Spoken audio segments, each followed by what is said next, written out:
আমরা যাওয়াটা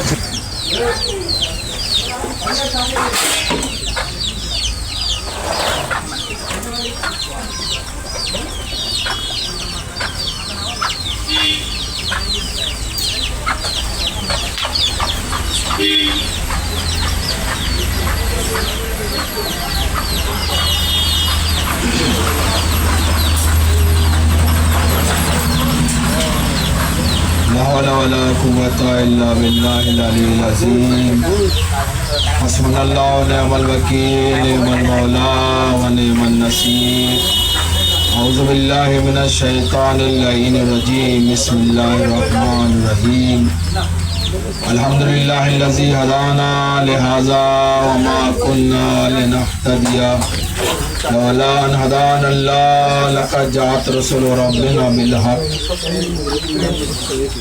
ثم الصلاة والسلام والتحية والإكرام على النبي الأمي المكي المدني مولانا مرتضانا هادينا أبي القاسم محمد اللهم صل على محمد ثم الصلاة والسلام على أهل بيته الطيبين الطاهرين اللعنة الدائمة الباقية على أعدائهم أجمعين من الآن إلى قيام يوم الدين آمين يا رب العالمين فقد قال رسول الله صلى الله عليه وآله وسلم إن الحسين مصباح الهدى وسفينة النجاة صلوات محمد اللهم صل على محمد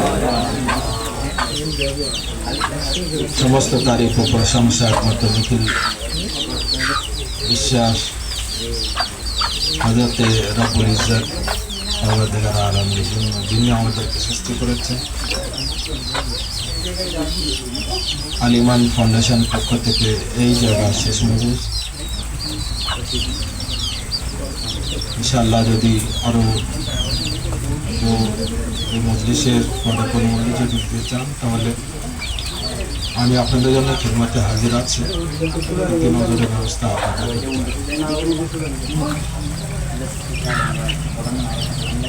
কোরআনে মাজিদের যে আয়াতগুলো আছে সেগুলো বলা হয় আয়াত, কিন্তু কোরআন ছাড়া যে কথাগুলো আমার আপনার নবী বলেছেন সেগুলোকে বলা হয় হাদিস।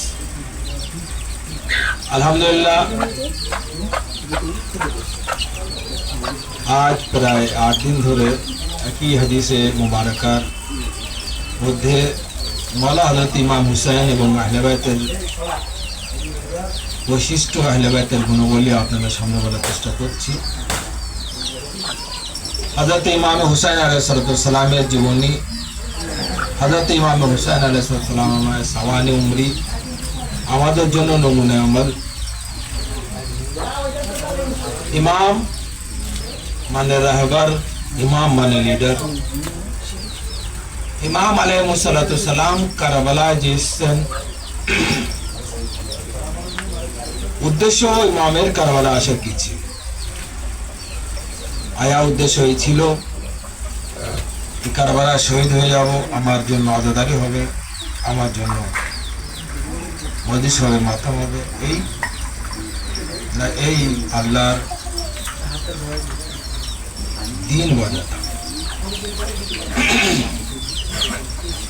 তো আমার আপনার আল্লাহ হযরত ইমাম হুসাইন নিজে বলেছেন, আমি যে মদিনা ত্যাগ করছি একটা উদ্দেশ্য হলো এই, আমি আমার নানার উম্মতকে ভালোবাসি, নানা উম্মতের ইসলামের জন্য আমি মদিনা ত্যাগ করছি, আর কারবালা দিকে আমি রওনা হচ্ছি।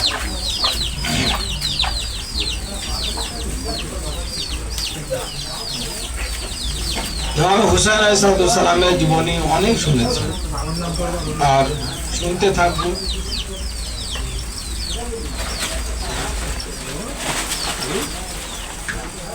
আজকের যে এই মজলিসের মাধ্যমে বলার চেষ্টা করছিলাম, কাল আমি ইমামে রাজা আলাইহিস সালামের জীবনী বলছিলাম। আসুন, যুগের ইমাম আমার আপনার যুগের ইমাম হযরত ইমামে মেহেদী জামান আলাইহিস সালাম বিষয় আজকের এই মজলিসের মাধ্যমে কিছু আলোচনা করা যাক। এবং প্রত্যেক জায়গায় আমার আপনার আহলে বাইত আলাইহিস সালামরা সাহায্য করেন। ইমাম আলাইহিস সালামরা আমাদেরকে মদত করেন। সেই রূপ আমার আপনার শেষ ইমাম ইমামে মেহেদী আখির জামান আলাইহিস সালামও আমাদেরকে ইমামের সাহায্য প্রত্যেক ব্যক্তি আলাদা আলাদা ভাবে পেয়েছে। সব জায়গায় ইমামের সাহায্য প্রত্যেক ব্যক্তি পায়। এই কায়নাতের মধ্যে চারটে ভাগ আছে। আমরা সবাই জানি 4 নবী জীবিত আছে। হযরতে ইলিয়াস আলাইহিস সালাম, হযরতে ইদ্রিস আলাইহিস সালাম, হযরতে খিজর আলাইহিস সালাম আর হযরতে ঈসা আলাইহিস সালাম। পরবর্তীকালে আল্লাহ এই নবীদের মধ্যে এগিয়ে চলে আসেন।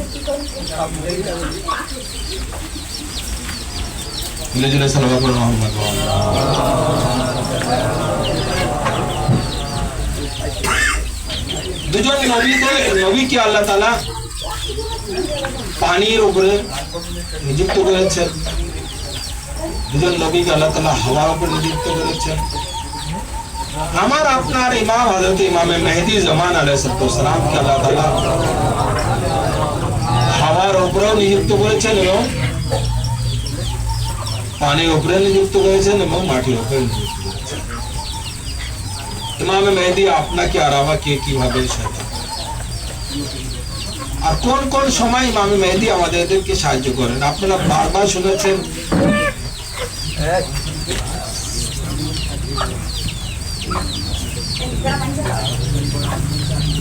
ইমামে মেহেদী আলাইহিস সালাম আমাদেরকে সাহায্য করেন। কিভাবে সাহায্য করেন?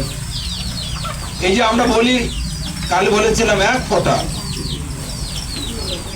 এই যে আমার আপনার চোখের অশ্রু পড়ে যায়, আমার আপনার ষষ্ঠ ইমাম ইমামে জাফর সাদিক আলাইহিস সালাম বলছেন, এই যে চোখ থেকে 1 ফোঁটা জল পড়ছে, 1 ফোঁটা পানি পড়ছে, এর পরিবর্তে আল্লাহ তাআলা আমাদেরকে জান্নাত দেবেন। মামবাকা और तबका আলাল হুসাইন ফাওয়াজাবাত লাহুল জান্নাত। যে ব্যক্তি কাঁদবে অথবা কাঁদাবে অথবা যদি না কাঁদতে পারে, চোখ দিয়ে জল যদি না আসে, চোখ দিয়ে যদি পানি না আসে, যদি কান্নার মতন সেই ব্যক্তি ভান করতে পারে, তাহলে তার উপরে জান্নাত পাবে। এই যে 1 ফোঁটা পানি বার হলে জান্নাত ওয়াজিব কি করে? আল্লামা ইল্লি আমাদের এক আলিমে দিন দেন। আল্লাহ পরবর্তীকার আলম, আমরা যে সমাজে বসবাস করি আলহামদুলিল্লাহ, আমাদের মাযহাব হলো শিয়া ইসনা আশারি। আমাদের বহু আলিমিন আছে, হয়তো আমরা যেসব আলিমিনের বিষয়ে আমরা জানি, তাদের সংবাদ আমাদের কাছে পৌঁছেছে এই জন্য আমরা জানি। কিন্তু অনেক আলিমিন এমন এমন আছে তাদের সংবাদ আমাদের কাছে এখন পৌঁছুনি, এখন আমরা সেগুলো আমরা জানি। আল্লামা ইল্লির অনেক গল্প আপনারা শুনেছেন, অনেক ইতিহাস শুনেছেন। তার মধ্যে এই একটা ইতিহাসের মধ্যে আছে কি, আল্লামা ইল্লি যুগের সময় প্রশ্ন করা হলো 1 ফোঁটা পানি, 1 ফোঁটা যদি কেউ ফেলে, তার উপরে জান্নাত কিভাবে ওয়াজিব হতে পারে? না, সে ব্যক্তি জান্নাতে অবশ্যই যাবে। হুসাইনের নামে যদি কোনো ব্যক্তি কাঁদে, কিভাবে? যে কথা বললাম, আমার আপনার ইমাম সাহায্য করেন আমাদেরকে। আমিও আপনিও যদি মন দিয়ে ইমামে জামান আলাইহিস সালামকে আমরা ডাকি, তো অবশ্যই ইমাম সাথে আমাদের সাক্ষাৎ হবে। দেখেন, একটা জিনিস যেটা আমরা বোঝার চেষ্টা করি সেটা হলো এই, আমি ইমামের সাথে সাক্ষাৎ করার অবশ্যই আমার ক্ষমতা নেই, কিন্তু ইমাম আমাকে আমার সাথে সাক্ষাৎ করতে পারে। আমার সেই আমল নেই, আমি সেই রকম ব্যক্তি না, কিন্তু ইমাম যদি চান তাহলে আমার সাথে সাক্ষাৎ করতে পারে। আজকে দুটো ঘটনা বলবো। হঠাৎ করে ইমাম যদি চান তাহলে আমার সাথে ইমাম সাক্ষাৎ করতে পারেন, কিন্তু আমি যতই চাই ইমামের সাথে আমার সাক্ষাৎ করতে হবে। আর কোন ব্যক্তি যদি বলে আমি ইমামের সাথে সাক্ষাৎ করেছি আর ইমামকে আমি দেখেছি, দাওয়াতের মধ্যে আছে, সেই ব্যক্তি মিথ্যা কথা বলছে। কারণ ইমাম চালেই হবে, আমি ইমামকে কোনোদিন সাক্ষাৎ করতে পারবো না। বর্তমান টাইমে আমার আপনার ইমাম কোথায় আছে জানেন? কোথায় আছে? এই সময় ইমাম, আমাদের ইমাম কোথায় আছে? না, ওয়াদি খেজরা মুসাল্লেসে বারমুদা। এই ওয়াদি খেজরা কোথায়? মুসাল্লেসে বারমুদা কোথায়? আটলান্টিক মহাসাগরের মধ্যে একটা দ্বীপ আছে, সেই দ্বীপে আমার আপনার ইমাম থাকেন। তার মানে কি ইমামের জায়গা থাকার জায়গা ওই। যদি আমি জানি তাহলে কি আমেরিকার লোক জানতে পারছে না? অবশ্যই জানতে পারছে। কিন্তু সেখানে কি আমেরিকার কোনো জাহাজ পৌঁছাতে পারে না?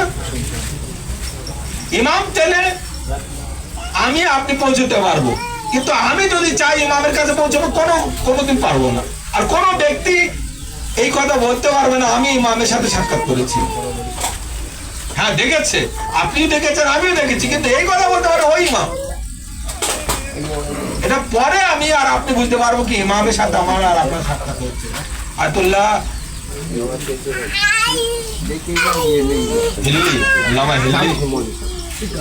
সময় এই প্রশ্ন হলো, এক ফোঁটা যদি পানি ইমাম হুসাইন আলাইহিস সালামের নামে যদি পড়ে তাহলে জান্নাত ওয়াজিব হয়ে যাবে। কি করে ওয়াজিব হবে? এর উত্তর আল্লাহ হিন্দের কাছে সেই সময় ছিল, আমাদের কাছে হতো না যদি ইমাম না বলতো। ইমাম সাহায্য করেন আমাদেরকে। আল্লাহ মসজিদে সাহলা আমল করলেন। আমল মানে কি? আমরা মনে কাজ না, ইমামের সাথে সাক্ষাৎ করার জন্য কিছু কর্ম আছে, কিছু নামাজ আছে, কিছু দোয়া আছে, সেই দোয়া আমাকে আপনাকে পড়তে হবে। ইমামে জামান আলাইহিস সালামের জন্য অনেক সময় বলা হয় কি 40 দিন এই কাজ করলে ইমামের সাথে সাক্ষাৎ করতে হবে, এই কাজ করলে ইমামের সাথে সাক্ষাৎ হবে। আল্লাহ আলী সেই আমল করলেন, কিন্তু 40 দিনের রাত্রে। অনেক সময় যদি আমি কোনো জিনিস করার চেষ্টা করি আর সেই জিনিসটা যদি না করতে পারি তাহলে মনে কি একটা ক্ষোভ থাকে। আর এরকমও হয়, আমি যদি না এই কাজও করতে পারি আর আমি যদি এর উত্তর না দিতে পারি তাহলে অন্য সমাজের লোক আমাদেরকে খারাপ বলবে। আল্লাহ আল্লির কাছে প্রশ্ন আসলো, আল্লাহ আল্লি 39 দিন হয়ে গেল, 40 রাত এসে গিয়েছে, তিনি মসজিদ সাইলায় গিয়েছেন আর আমল করার পরে ফিরে আসছেন, কিন্তু ইমামে জামানের সাথে সাক্ষাৎ হলো। ইমাম সাক্ষাৎ করলেন। হঠাৎ করে আল্লাহ কি দেখলেন? হঠাৎ করে আল্লাহ দেখলেন এক যুবক ঘোড় সওয়ার আরবি ড্রেস পরে আছেন, তিনি আল্লাহ পাশ দিয়ে যাচ্ছেন আর আল্লাহ কে ডাকলেন, নাম ধরে ডাকলেন। হঠাৎ করে যদি কোনো ব্যক্তি রাস্তা দিয়ে আমি যাই আর আমার নাম ধরে ডাকে, ওই ব্যক্তি যাকে আমি কোনোদিন দেখিনি, আমার আপনার মনের মধ্যে একটা খটকা লাগবে, এই ব্যক্তি মনে হয় আমাকে চেনে। আল্লাহ দাঁড়ালেন, আনোয়ারা যুবক বলছে, এ আল্লামা তুমি খুবই চিন্তার মধ্যে আছো, তোমার চিন্তার কারণ আমাকে বলতে পারো? আল্লামা এলি বলছেন, আমার যে যার সাথে প্রয়োজন আছে সে তার সাথে তো আমার দেখা হয়নি, আর আপনি আমার এই চিন্তার কারণ বলতে পারবেন না। আল্লামা এলি বললেন, আপনি পারবেন। একটা যুবক আর এরকম প্রশ্ন উত্তর সেই ব্যক্তিকে দিতে পারে। অনেক সময় হয় আমাদের মধ্যে বয়স্করা প্রশ্ন উত্তর দেয়, কিন্তু অনেক সময় দেখা যায় যুবকরা ওই বয়স্ক থেকে বেশি ভালো প্রশ্ন উত্তর দিতে পারে। আল্লাহ মেল্লি ওই যুবক বলছেন, তোমার প্রশ্ন করো, তোমার যে চিন্তা আছে সেটা বলতে পারো আমার কাছে, তোমার প্রশ্নের উত্তর আমার কাছে আছে আর আমি দিতে পারি। আল্লাহ মেল্লি বললেন, খ্রিস্টানরা বলেছে তোমরা বলো,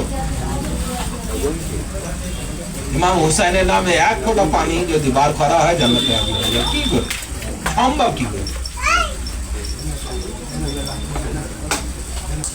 আনেওয়ালা যুবক বলছে, কারা বলেছে? খ্রিস্টানরা। খ্রিস্টানদের মধ্যে, ইসাইদের মধ্যে সব থেকে বড় যে ব্যক্তি ছিলেন যার নাম পুরো দুনিয়ার মধ্যে, তার নাম নওশারানে আদিল। আদালত তিনি ন্যায় বিচারক ছিলেন। নওশারানে আদিল একদিন আল্লাহ মাইল্লিকে প্রশ্নের উত্তর দিচ্ছেন, বলতে একটা ঘটনা তোমাকে বলি। ইমামে জামানা যদি মনে করতেন ডাইরেক্ট বলতে পারতেন, কিন্তু ইমামে জামানা ডাইরেক্ট বললেন না, বললে তোমাকে আমি একটা ঘটনা বলি। ঘটনা হলো এই, একটা রাস্তা দিয়ে নওশারানে আদিল একদিন যাচ্ছিল, আস্তে আস্তে জঙ্গলে গিয়েছে, নিজের লস্কর থেকে এই নওশারানে আদিল আলাদা হয়ে গিয়েছে, কোনো লোক আর পাশে নেই, কোনো ব্যক্তি নেই পাশে, এ একা জঙ্গলের মাঝখানে। হঠাৎ করে একে খিদে পেয়েছে, পিপাসাও লেগেছে। এমন সময় আসলো যদি এ কিছু না খায়, যদি কিছু না পান করে তাহলে মারা যাবে। হঠাৎ করে দেখছি কি একটা কাঠুরে, তার একটা ছোট ঘর, ঝুপড়ি। এই নওশারানে আদিল ওই ঝুপড়ির কাছে, ওই ঘরের কাছে গিয়ে ওই ঝুপড়ির মধ্যে যে মহিলা থাকতো তাকে বলছে, আপনি কি আমার ক্ষুধার্ত মেটাতে পারেন? আপনি কি আমাকে কিছু খেতে দিতে পারেন? আপনি কি আমাকে পান করার জন্য কিছু দিতে পারেন? ওই মহিলা বলছে, আমার কাছে এই জঙ্গলের মধ্যে কিছু নেই, একটা জিনিস আছে, যদি তুমি দুধ খেতে চাও তাহলে আমি দুধ দিতে পারি। অর্থাৎ তার কাছে একটা কি ছিল, ছাগল ছিল, বকরি ছিল। দুধ দিয়েছে। আল্লাহ মাইল্লি কি বলছে, ওই যুবক দুধ দিয়েছে। নওশারানে আদিলকে দুধ খাওয়ার পরে, পান করার পরে তার খিদা আরো বেড়ে গিয়েছে। তখন ওই নওশারানে আদিল বলছে, আমার খিদে পেয়েছে, আপনি কি আমাকে খিদে মেটাবার জন্য কোনো জিনিস দিতে পারেন? ওই মহিলা বলছে, আমার কাছে এই ছাগলই আছে, বকরি আছে, যদি আপনি বলেন তাহলে আমি কি জবাই করে আপনাকে খেতে দেব, আর আমার জীবনে এই ছাড়া কিছু নেই। ওই যুবক যখন এই কথা বলার পরে আল্লাহ মাইল্লি শুনছেন, কিন্তু আল্লাহ মাইল্লি নিজে জানছেন না যার সাথে আমি কথা বলছি একে। আল্লাহ মাইল্লি কিন্তু কোনো সাধারণ ব্যক্তি না। আমাদের আলেমীদের মধ্যে শিয়া নাসারি আগে কোলাইনি থেকে ইমাম খোয়াইনির মধ্যে সব থেকে বেশি যিনি জ্ঞানী ছিলেন, আর অল্প বয়সে যিনি মুস্তাহিদ হয়েছেন তিনি হলেন আল্লাহ মাইল্লি। আর আমাদের মধ্যে আল্লাহ মাইল্লিকে ইমামে জামানা নিজে পড়িয়েছে, কিন্তু আল্লাহ মাইল্লি কোনোদিন এই জানতেন না কি যার সাথে আমি কথা বলছি ইনি হলেন আমার যুগের ইমাম। কারণ ইমাম এইভাবে কোনোদিন কারোর সাথে কথা বলে না, আমি তোমার ইমাম, আমাকে আর আপনাকে জানতে হবে। অনেকবেলা যুবক কথা বলার পরে বলছেন কি, যখন এই নওশারানে আদিলের খাদ্য ওই মহিলা খাওয়াইছে, তারপরে নওশারানে আদিল বলছে, তোমার তো আর কোনো কিছু নেই, তাহলে তুমি এই জঙ্গলের মধ্যে কিভাবে থাকবে? তুমি জঙ্গলে থাকবে না, তুমি আমার রাজ্যে চলে এসো, ওখানে আমার সাথে সাক্ষাৎ। এই মহিলা রাজ্যে চলে আসলো, সাক্ষাৎ করলো, পুরো দরবার সাজানো আছে। নওশারানে আদিল সমস্ত দরবারীদেরকে বলছে, সমস্ত ওজিরকে বলছে, বলো এই মহিলা আমার জীবন বাঁচিয়েছে, আমার জীবনের পরিবর্তে এই মহিলাকে আমি কি কি দিতে পারি, কি দেওয়া উচিত? এক ওজির বলছে, যাবো না, আপনি এত হাজার দিরহাম দিয়ে দেন। একজন বলছে আপনি এই দিয়ে দেন, একজন বলছে ওই দিয়ে দেন। এক ওজির বললে, যাবো না, আপনি নিজের রাজত্বের হাফ অংশ দিয়ে দেন। নওশারা আদিল বললেন, কারণ তিনি আদালত ন্যায় বিচারক ছিলেন। তিনি বললেন, তোমরা যে কথাগুলো বলছো কি আমার জীবনের দাম টাকা, আমার জীবনের দাম হাফ আমার রাজত্ব, যদি আমি না বাঁচতাম তাহলে আমার রাজত্ব কোথায় থাকতো?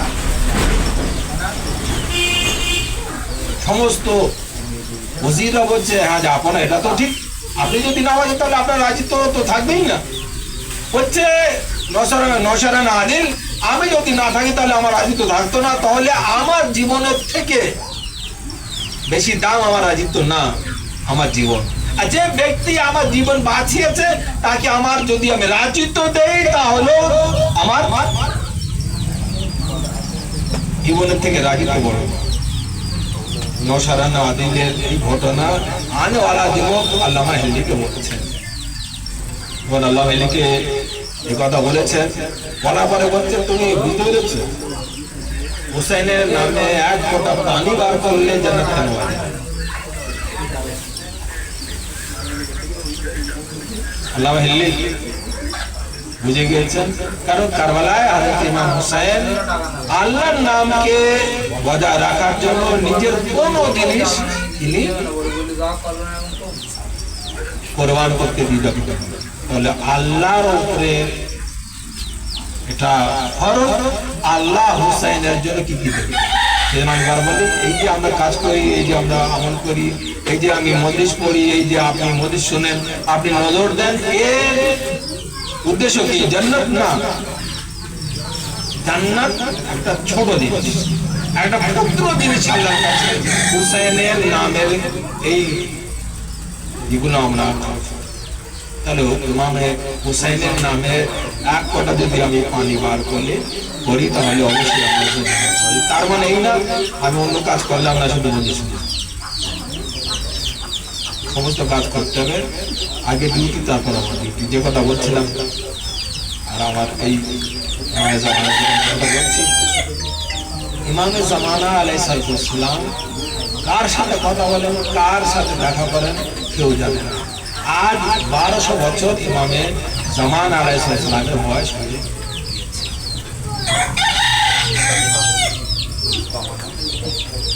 আব্দুর রহমান ইমামে জামান আলাইহিস সালামের এক সন্তান। আমার কাছে রুকাত वाला হয় চিঠি, বিভিন্ন আলেমে দ্বীন ইমামের কাছে চিঠি লিখতেন আর ইমাম তার উত্তর দিতেন। চারজন নায়েব ইমামে জামান আলাইহিস সালামের জীবন ছিল, চারজন নায়েব। আমরা তার মধ্যে এক নায়েবের কাছে কি দেই, আমরা কোন সামানে কি দেই? আর দেখো সাল্লাল্লাহু আলাইহি মুহাম্মদ ওয়া আলিহি মিলে সাল্লাল্লাহু আলাইহি মুহাম্মদ ওয়া আলিহি মুহাম্মদ। হুসাইন বিন রাও মোহাম্মদ আলী সুমারি, আলী বিন মোহাম্মদ সুমারি। হুসাইন বিন রাও যার কাছে আমরা কি করি? আর এই চিঠি কার কাছে পৌঁছে? ইমামে জামানের কাছে। এর উত্তর এই সময় একদম সহজ। আগে এই উত্তর দেওয়া খুব কঠিন হতো, কিন্তু এই সময় এর উত্তর একদম সহজ। এই সময় আমার কোনো জিনিস কোনো জায়গায় পৌঁছাবার জন্য আমার ডাকের প্রয়োজন নেই, তার মানে আমার চিঠি কারো হাত দিয়ে পৌঁছাবার দরকার নেই। এই সময় আমার নম্বরের প্রয়োজন। আমি মেলের দ্বারাও দিতে পারি, আমি ফ্যাক্সের দ্বারাও দিতে পারি, আমি হোয়াটসঅ্যাপের দ্বারাও দিতে পারি, কিন্তু নম্বর প্রয়োজন আছে, সঠিক নম্বর। আলহামদুলিল্লাহ আমাদের কাছে নম্বর আছে। একটা ঘটনা বলে, ইমামে জামান আলাইহিস সালামের ইমাম আমাদের সাহায্য করবে, আর যদি আমাদের ইমাম সাহায্য না করেন তাহলে কোনো ব্যক্তি আমাদেরকে বাধা করবে না।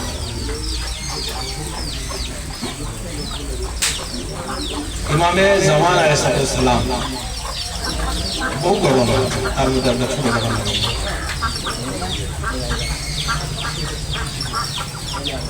মাশহাদের ঘটনা বলি, কাল ইমামে রাজা আলাইহিস সালাম ঘটনা বলেছিলাম। দেখেন একটা কথা বলি, সেটা হলেই ইমাম কার দ্বারা কি কাজ নেবেন ইমামই জানে না। আমি আর আপনি বলতে পারবো না, ওই ব্যক্তি খারাপ বলে ইমাম তার কাছ থেকে কোনো কাজ নেবে না। এক শরাবী মাশহাদের সেই ব্যক্তি কিন্তু খুবই ধনী, আর এক ব্যক্তি খুবই গরিব, ইমামে রাজা আলাইহিস সালামের কাছে গিয়েছে দোয়া করতে। ওখানে আছে দুটো জিনিস আছে, ইমামে রাজা আলাইহিস সালামের রওজায় যাওয়ার পরে ফাতেমা জাহরার ওসিলা দিয়ে কোনো ব্যক্তি দোয়া করলে তার ওসিলা দিয়ে দোয়া করে তার দোয়া কবুল হয়ে যায়। আর একটা দরজা আছে, সেই দরজার নাম হলো তালা, অর্থাৎ সোনা, পুরো ডালটাই সোনা। আর ওখানে আছে কি একটা শিকল আছে। আজ পর্যন্ত আপনারা কোনোদিন শুনেছেন কি রুগী একজন হবে, ওষুধ আরেকজন খাবে? যে ব্যক্তি রোগী তাকে কি খেতে হয়? ওষুধ। কিন্তু আহলে বাইতের দরজায় এসব কোনো কিছু নেই। রোগ কারো হতে পারে, ওষুধ অন্য খেলে সেই ব্যক্তি ভালো হয়ে যাবে। এর একটা আলাদা ঘটনা আছে। ইমামে রাজা আলাইহিস সালামের রওজায় এক ব্যক্তি, সেই ব্যক্তি খুবই গুনাহগার, তার মধ্যে সবথেকে বেশি সেই ব্যক্তি কি খারাপ। এক ব্যক্তি ইমামে রাজা আলাইহিস সালামের দোয়া করছে, মওলা আমি খুবই অসহায়, মওলা আপনার बेटा इमाम मेहदी जमान अलैहिस्सलामेर वसीला मौला আমার সাহায্য। এই ব্যক্তি ইমামে রাজা আলাইহিসসালামের রওজার মধ্যে রয়েছে। ইমামে রাজা আলাইহিসসালামের রওজা আপনারা যান, বারবার বলি আপনারা যেভাবে যান একবার সমস্ত রওজা যান। মর্যাদা আমাদের সমস্ত ইমামদের রওজায় মর্যাদা আছে। ইমাম হুসেন গরিব, কিন্তু ইমাম হুসেনের নামে যখন আপনি সালাম পড়েন গরিবে গোরাবা বলেন। অষ্টম ইমামের নামে যখন আপনি সালাম আর আমি পড়ি তো আমরা বলি আসসালামু আলাইকা ইয়া গরিবুল গোরাবা। সমস্ত ইমামের রওজা কোন ইমামের রওজার পাশে আছে অথবা সাথে আছে, কিন্তু ইমামে রাজা আলাইহিস সালামের রওজা একদম আলাদা। কোথায় কারবালা, কোথায় মদিনা, আর কোথায় মশরিক। এটা কি ইমামে রাজা আলাইহিস সালামের রওজায় যারা করতে করতে বলছে মওলা আমাকে সাহায্য করে, আপনার বেটা ইমামে মেহেদির ওসিলা। ইমাম কার কাছ থেকে কোন কাজ নেবেন কেউ জানে। আর যার দ্বারা ইমাম আলাইহিস সালাম এই ব্যক্তি সাহায্য পাচ্ছেন, সে সব থেকে ওই সময় সব থেকে খারাপ ব্যক্তি, আর তারপরে সেই ব্যক্তি খারাপ। সে ব্যক্তি ওখানে এসেছে কোথায়? ইমামের ইমামের সাথে দেখেন আমি খারাপ হয়ে ভালো ভালো রোজে যখন আমি যাবো তখন আমার মনটা সেই সময় পাক থাকবে, মনটা আমার ইমামের দিকে থাকবে অবশ্যই। আমিও গিয়েছি আর একজন ব্যক্তি, আমি খারাপ, সেই ব্যক্তি ইমামের কাছে সেই ব্যক্তি বলছে মওলা আমার সাহায্য করুন, আমিও বলছি মওলা আমাকে ক্ষমা করুন, আমি এই কাজ আর করবো না, কিন্তু আমার কাছে পয়সা আছে। ইমামে রাজা আলাইহিস সালামের কাছে গরিব ব্যক্তি বলছে মওলা আমাকে আপনি সাহায্য করুন। ইমাম আলাইহিস সালাম ওই ব্যক্তিকে ইশারা করে বলছে তোমার গুনাহ মাফ করতে পারি।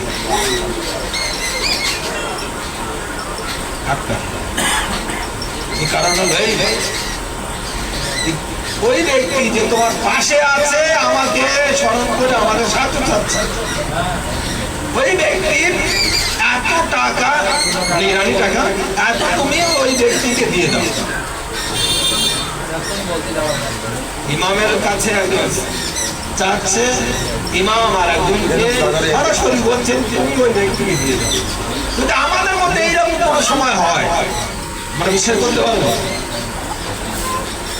কিন্তু ইমাম আলাইহিস সালামের বাড়িতে সম্ভব, সবকিছু সম্ভব। ওই ব্যক্তি জারত করছে, এই ব্যক্তি জারত করছে গরিব, জারত করার পরে দুজন এক জায়গায় বলছে ভাই আপনাকে ইমামে রাজা আলাইহিস সালাম আমাকে মেহমান করতে বলেছে, আপনাকে আমি মেহমান করছি, ভাই আমার বাড়িতে চলে। মাসাজের সবচেয়ে বড় লোক, কিন্তু সে ব্যক্তি খারাপ।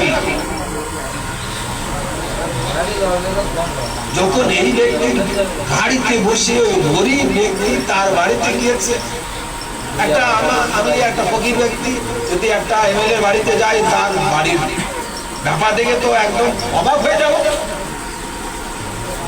এই ব্যক্তি ওই বাড়িতে গিয়েছে, তার হুলিয়া, তার কাপড় সবকিছু আলাদা, কিন্তু ইমামে রেজা আলাইহিস সালাম এই ব্যক্তি বলে যে তুমি তোমার বাড়িতে মেহমান করো, আর এই ব্যক্তিকে এত টাকা দিয়ে দাও। বাড়িতে এনেছে, মেহমান করেছে, যে সেই ব্যক্তি ছিল। যাওয়ার সময় এই ব্যক্তিকে বলছে ভাই আমার গুনাহ মাফ হবে যত সময় তোমাকে আমি টাকা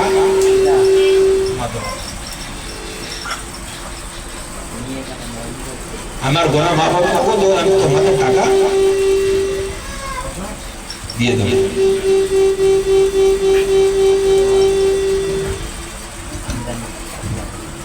ইমামে রাজা আলাইহিস সালাম সেই ব্যক্তিকে বললেন ভাই তুমি আমার এই চাহনেওয়ালাকে তুমি এত টাকা দিয়ে দাও, তারপর তোমাকে। তখন ওই ব্যক্তি বাড়ি থেকে বার হচ্ছে, একটা চেক লিখে দিচ্ছে। আচ্ছা বলুন, আমার আপনার সেভিং অ্যাকাউন্টে যদি 10 লাখ টাকা এসে যায়, তাহলে ম্যানেজার আমাকে কি বলবেন, তুমি কোথা থেকে নেবে? গরিব মানুষ ছিল, ব্যক্তি চেক লিখে দিয়েছে। এই ব্যক্তি বাড়িতে ছিল কোন, বাড়িতে আসার পরে যখন চেক ব্যাংকে দিচ্ছে, ব্যাংকের ম্যানেজার বলছে তোমার কাছে এত টাকা কোথা থেকে আসবে? ফোন লাগিয়েছে ওই ব্যক্তির কাছে, ভাই আমার ব্যাংকে চেক দিচ্ছে না, আমাকে বলতে হবে কি আমার কাছে এই টাকা কোথায় এসছে। ওই ব্যক্তি নিজে আসা বলে বলছে ভাই ইমাম আমাকে স্বপ্নে দেখিয়েছে তোমাকে আমি ক্যাশ দেবো।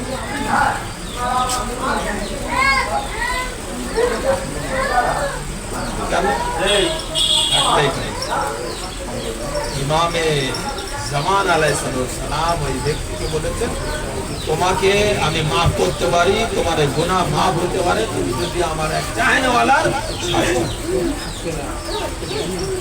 যে কথা একটু বলছিলাম না বললে আমার মনে ফিল হয় না। সেটা হলো যে আমরা কেন আহলে বাইত একটা সম্পূর্ণ আলাদা ব্যাপার।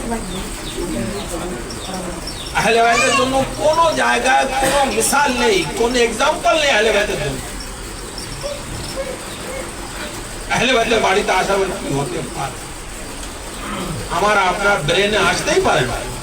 এই কথা বললাম, যার রোগ সেই ব্যক্তি তো ওষুধ খেলে সেই ব্যক্তি ভালো হবে, কিন্তু যার রোগ না সেই ব্যক্তি যদি ওষুধ খাচ্ছে রোগী সেই ব্যক্তি ভালো হবে কোনোদিন সম্ভব না। কিন্তু ইমামে রাজা আলাইহিস সালাম যার কথা আমি বলছিলাম সেহনে তেলা, ওখানে একটা কি আছে, শিকল আছে। ইনশাআল্লাহ যখন আপনি যাবেন জিয়ারত করতে ইমাম রাজা আলাইহিস সালামের, আমার এই কথা আপনি অবশ্যই সেই সময় মনে করবেন। এক ব্রিটেন থেকে এক ব্যক্তি এসছে, যারা খ্রিস্টান হয়, যারা অন্য সমাজের হয়, কোনো জায়গায় আসার পর তারা মনে করে এইগুলো কি আবার নতুন, আমাদের যেগুলো আমরা করি তাদের কাছে একটা নতুন মানে কৌতুক, এরা একটা আলাদা ধরনের লোক। এক ব্যক্তি ব্রিটেন থেকে এসছে, তার গাইড ইমামে রাজা আলাইহিস সালামের রওজা নিয়ে এসছে। গাইড কি জিজ্ঞাসা করছে এত লোক এখানে কেন? বলছে আমাদের প্রফেট হযরত মুহাম্মদ মুস্তাফার নাতি ইমাম হুসাইন আলাইহিস সালামের সন্তানের ইমামে রাজা আলাইহিস সালামের রওজা। তারপর বলছে এই যে দেখছি এখানে একটা শিকল আছে, প্রায় লোক দেখছি তারা তাদের গলায়, তাদের হাতে, তাদের কোমরে বাঁধা, তারা নিজেরা বাঁধছে কেন? বলছে ওই গাইড বলছে আমাদের এটা ধারণা, আমাদের এটা বিশ্বাস, এখানে কোনো ব্যক্তি যদি এই শিকল নিজের গলায় অথবা নিজের হাতে, নিজের কোমরে, নিজের শরীরে বাঁধে তাহলে সেই ব্যক্তি ভালো হবে। এইটুকু তো আমরা সবাই বুঝতে পারি। এরপরে যে ঘটনা আপনার সঙ্গে বলছি এটা অবাস্তব, কিন্তু ইমাম আলাইহিস সালামের বাড়িতে কোনো জিনিস অবাস্তব নেই, মুজিজা একে যেটা আমার আপনার ব্রেনে না আসে। ওই ব্যক্তি হচ্ছে ধারণা করছে নিজের, আমার সন্তান এমন যার হাত ভালো নেই, তার পা ভালো নেই, সে চোখে হালকা হালকা দেখতে পারে, একটা গোশের একটা মাংসের একটা টুকরো তাকে রেখে এসতে পারে। এর মনের মধ্যে ধারণা আসলে এই ইমাম রেজা আমার গায়ে বলছে আপনি সবকিছু করতে পারেন, তাহলে কি আমার সন্তানকে ভালো করবেন? মনে মনে মনে মনে সে বলছে, আর ইমাম রেজা সালামের ওই সেহনের তলা ওই শিকল নিজের গলায় বেঁধেছে। আর যাওয়ার পরে নিজে বলছে, এই ইমাম রেজা আমার সন্তান ব্রিটেনে আছে, ইংল্যান্ডে আছে, ওখানে তার অবস্থায় আপনি ভালো করে দেন। এদিকে এই কথাই বলছি, বলার পরে অনেক সময় থাকলো, তারপরে এই যে ঘটনা এর সাথে হলো আর এই যে কাজ করলো, এই কাজ বলার জন্য নিজের স্ত্রীকে ফোন লাগিয়েছে। ওদিকে ওর স্ত্রী ওখানে কি হলো, ওর স্ত্রী এটা বলার জন্য ফোন লাগাচ্ছে কি ওখানে কি হয়েছে, যে ওখানে তোর এই কথা বলছিল, তার বাড়িতে ওর যে বাচ্চা ছিল সে বাচ্চা আস্তে আস্তে সুস্থ হতে লাগলো, কথা বলতে লাগলো, দাঁড়ালো। মা অবাক, কি করে হতে পারে? এই বাচ্চার কাছে মা জিজ্ঞাসা করতে, বেটা তুমি তো এইরকম ছিলে, এইরকম কিভাবে হলে? এই বেটা বলছে, এই বাচ্চা বলছে, মা আমি জানি না, কিন্তু হ্যাঁ আমি একটা জিনিস দেখলাম, এক সব যুবক তার সমস্ত শরীরে সবুজ পোশাক ছিল, সেই যুবক আমার মাথার উপরে হাত রেখে বললো, এই ব্যক্তি অমুকের সন্তান অমুক, তুমি আসতে ভালো হয়ে যাবে। মা ওই ব্যক্তি যখন এসেছিল, আমার পুরো ঘরটা নূর আলো হয়ে গিয়েছিল এবং একটা সুগন্ধ বার হয়েছিল। এই ঘটনা বলার জন্য স্ত্রী স্বামীকে ফোন করছে, স্বামী ফোন করছে স্ত্রীকে, এই এমন একটা জায়গায় এসেছি আর আমি এই কাজ করেছি।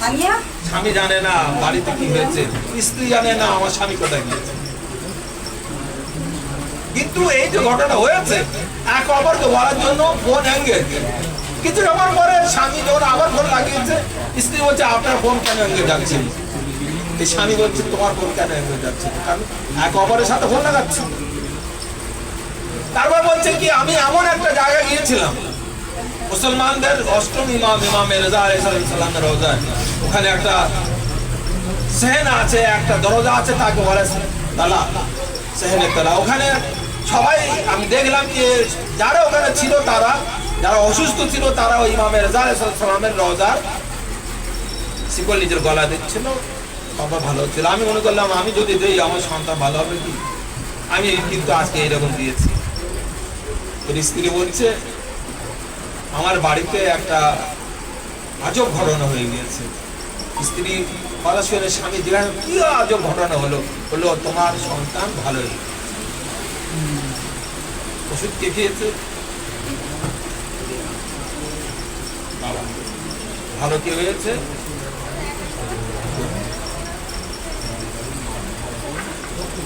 ইমাম আলাইহিস সালামের বাড়িতে, ইমাম আলাইহিস সালামের কাছে মানুষ শুধু মন দিয়ে যদি করছে, মন, আমার আপনার ইমাম কিছু চায় না, মন দিয়ে ভালোবাসলে ইমামকে যদি আমি চাই, ইমামকে যদি আমি ডাকি, অবশ্যই ইমাম আলাইহিস সালাম আমাদের সামনে। আমরা শেষ করলাম।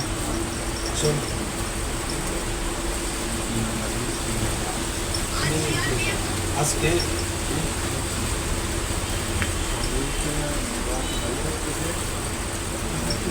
আব্বাস সালামের ভাষার একটা ব্যাপার করছে।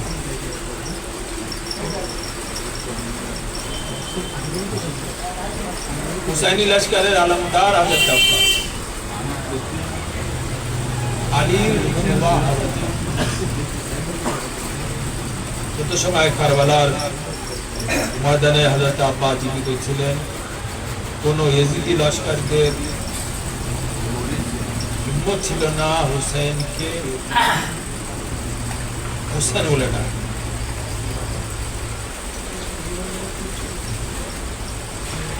করছিলাম আব্বাস আলামদার আলাইহিস সালাম যে ঘোড়ার উপরে বসতেন, সেই ঘোড়ার নাম ছিল আসফাল। আমরা সবাই জানি হযরত আব্বাস আলামদার কুফাশা ছিলেন, 3 দিন ভূকর ছিলেন, 3 দিন ভূকর ছিলেন। তখন মশকে সাকিনা নিয়ে ঝাড়ে ফুরাতে এসছেন, হাতে পানি আছে। হযরত আব্বাস যদি মনে করতেন পানি খেতে পারেন, কিন্তু হযরত আব্বাস পানি খান। যে কথা বলার চেষ্টা করছিলাম, কারবালায় যারা কারবালায় হযরত ইমাম হুসাইনের পক্ষে ছিলেন, তাদের কথাকে দূরে পড়ে, তাদের পশুদের কথা দুনিয়ায় তাদের মতো কোন নাজির দুনিয়া কেউ বলতে পারে না।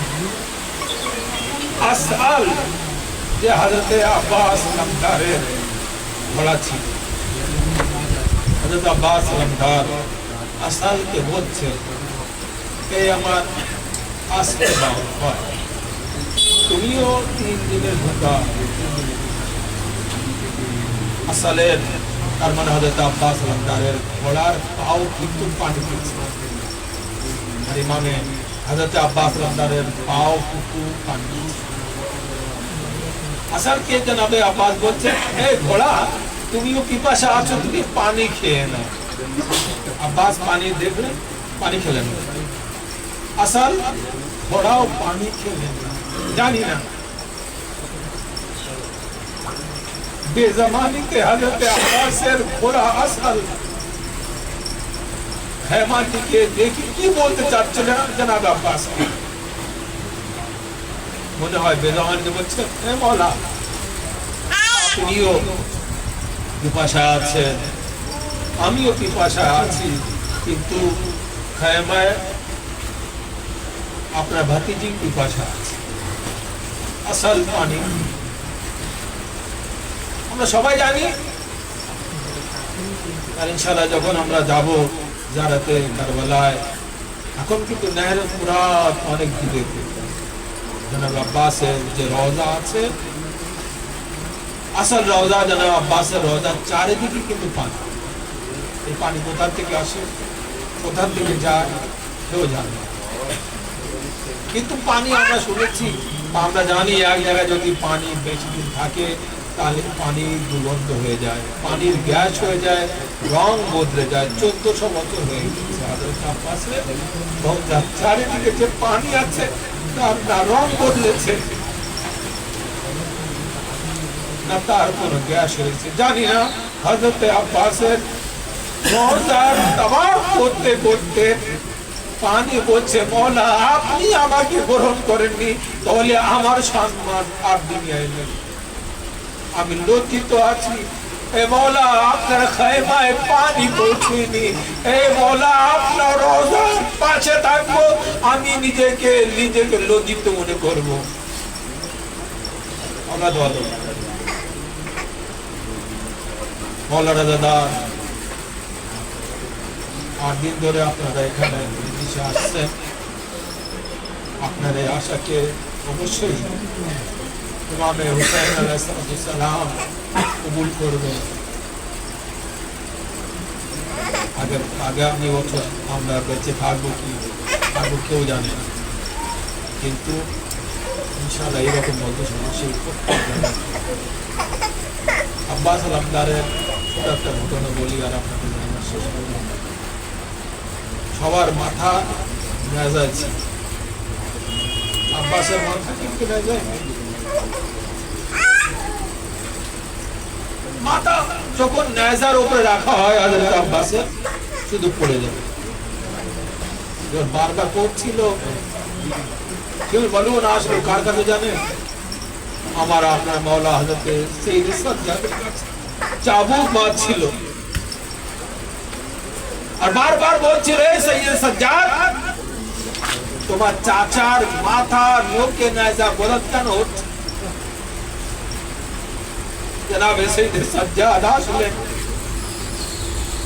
ইমাম জনাবে সৈয়দ সাজ্জাদ আসার পরে জনাবে আব্বাসের কাকা মাথার কাছে আসার বলতে, রে চাচা, আপনার মাথা নোকে নেজা বলদ কেন হচ্ছে না?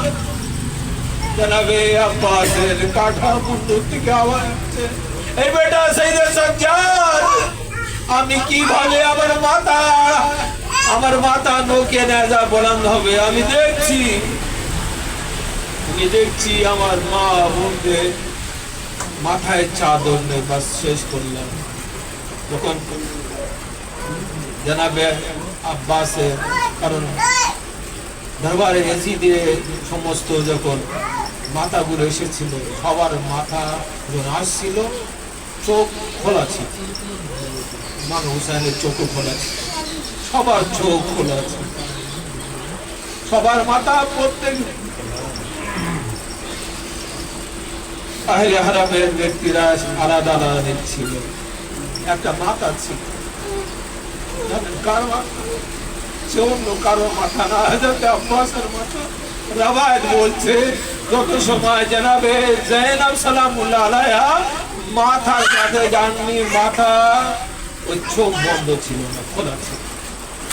যখন জনাবে যায়েনব গিয়েছেন আর মাথাকে কোলে নিয়েছেন, চোখ বন্ধ হয়ে গেছে। জানি না কেন চোখ বন্ধ হয়ে গেছে। মনে হয় রওয়ায়াত বলছে মনে হয় জনাবে যায়েনব বলছেন, জনাবে আব্বাস, এ বোন যায়েনব, আমি লজ্জিত আছি, আমি আপনার মাথার চাদর আমি বজায় রাখতে পারলাম না। ইন্না লিল্লাহি ওয়া ইন্না ইলাইহি রাজিউন। গজব গজব। রোদেগার যাবে বসে আছে, যে কোনো আশায় ডুবে বসে, তার আশা। যখন আমরা এই দুনিয়াতে যাবো, এক হাতে দামানে আহলে বাইত, গানে বিধাতে কোরআনে মাজিদ থেকে পরওয়ারে আমাদের শেষ ইমাম জামান আলাইহিস সালাম হিসেবে তাজিম করো। তার আওয়াজ সার মধ্যে শোনা রব্বানা তাকাব্বাল মিন্না ইন্নাকা আনতাস সাল্লাল্লাহু আলাইহি ওয়াসাল্লাম রাসূলুল্লাহ সাল্লাল্লাহু আলাইহি ওয়া সাল্লাম সালামু আলাল মুস্তাশরিন বাইনা ইয়াদাইকা মুস্তমাকুম মাহুজ মাকুম। আসসালামু আলাইকুম ওয়া রাহমাতুল্লাহি ওয়া বারাকাতুহু। السلام عليكم ورحمة السلام على معين الزوفر المكرم. السلام على معين الزواب يوم الجزاء.